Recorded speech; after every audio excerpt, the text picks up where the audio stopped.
If you're aware of what's going on at all, I'm sure you've heard people say, okay, but why don't the Palestinians peacefully push back against the oppression of the Israeli government?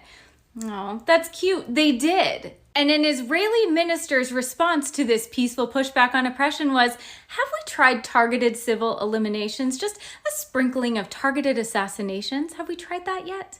Now, to back up a little bit, this all started when the group BDS was formed in 2005. BDS is a Palestinian-led group whose core tenet is that Palestinians are entitled to the same rights as the rest of humanity, and they wanted to use economic tools to draw attention to the oppression that they faced under the Israeli government, tools like boycotting, divestment, and sanctions. Their goals are very straightforward and the basic human rights that Palestinians deserve. Really foundational things like abiding UN resolutions. And the Israeli government was like, that's really reasonable and workable, so it must be stopped. $100 million were allocated to stop BDS. And some of that money was used to pass laws that infringe on our constitutional rights in support of Israel. That's right, American states pass laws that if your company boycotts Israel, you can't do business with those states, because who cares about Americans' constitutional rights when we have a far-right, oppressive, apartheid bestie to support? Here's some of the states that have passed that law, and more of them. Some states had to use executive order because it was that important. These states passed a resolution like, sorry, Israel, we can't quite get it done, but you know we love you. And their goal was clear. The Israeli UN ambassador to the UN said it will simply be illegal to boycott Israel. And then the Israeli government wanted to set up a dirty tricks unit to discredit supporters of BDS. They've also detained supporters of BDS for months until Amnesty International started to get involved. The Israeli government even initiated the campaign Brand Israel, which was supposed to present a prettier face to the Israeli government and downplay religion and avoid talking about the oppression of Palestinians.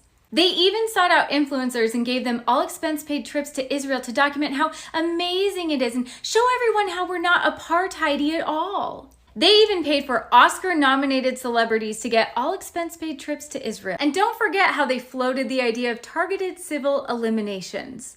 So while Palestinians were using economic tools to draw attention to the oppression they face at the hands of the Israeli government was hiring celebrities and talking about targeted civil assassinations and lobbying states within the United States to infringe on our freedom of speech. Because the Israeli government wants to be able to oppress the Palestinian people and still have everybody's approval while they do it. So I found out who's behind this site. The Israel on Campus Coalition is a coordinating group at the front line of the battle against BDS. With the anti-Israel people, what's most effective, what we found, at least in the last year, is you do the opposition research, put up some anonymous website, and then put up targeted Facebook ads. Every few hours, you drip out a new piece of the opposition research. It's psychological warfare. Drives them crazy. They're picking out individuals who they think are critical of Israel, and they're smearing them. And they're telling them that what's going to happen here is if you don't cease and desist from acting like this, we in the end will do much to destroy your career. A few years later, these individuals are applying for jobs within your company. Canary Mission's promotional video threatens to pass these smears on to prospective employers. Ensure that today's radicals are not tomorrow's employees. We do it securely and anonymously, and that's the key. It sounds very similar to like a Canary Mission, that kind of thing. Is that, Yeah. Are you guys like in touch with them at all, or is there any kind of, no? No, Canary Mission is totally anonymous. Yes. Yeah, I'm It's sorry. hard to figure out who's behind it. Canary Mission is highly, highly effective to the extent that It we is monitor them. the Students for Justice in Palestine and their allies. They are behind it. I mean, not we, but They're laughing about it. there's some anonymous They think group. they're cheeky. Guess what I just found out? In 37 US states, it is illegal to boycott the Israeli government. I'm going to say it again. In US states, the majority, it is illegal to boycott the Israeli government. And if you do, you are punished. You get fined. And at some point, they even said 20 years in prison, but I think they had to revoke it because that was psycho. And if you are a contracted worker in these 37 states, you literally have to sign a pledge. And if you don't, you're punished.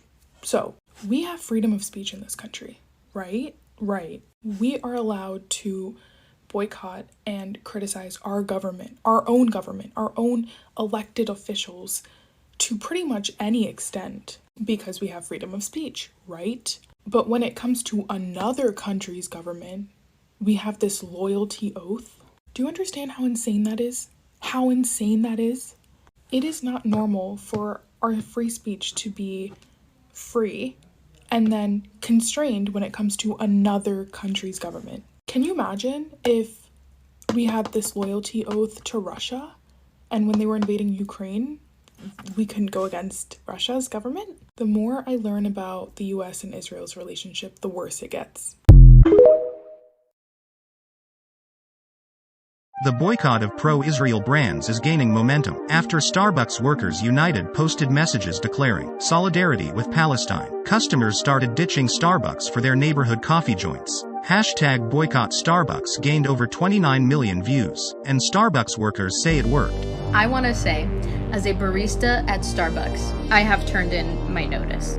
In the past, I want to say 2, maybe 3 days now, there has been a significant decline in customers and orders that are coming in and being placed. I want to say like a solid third of the usual amount of people that we get coming in are no longer showing up. But it didn't end with just one Starbucks. People started boycotting McDonald's after Israel's franchise started giving free meals to IDF soldiers. While the Palestinian children are suffering on the Gaza Strip without any food, without any access to clean water or fuel, McDonald's is giving the IDF soldiers, otherwise known as the Israeli military, free food. After that, they made their social media accounts private. Disney, who donated $2 million to help Israel, also fell foul of the boycott. Disney Plus donated $2 million to Israel to commit the genocide that is happening to the Palestinian people. Do not forget, these are not our supporters. When it all started, these companies' stocks began going down. Boycotts work.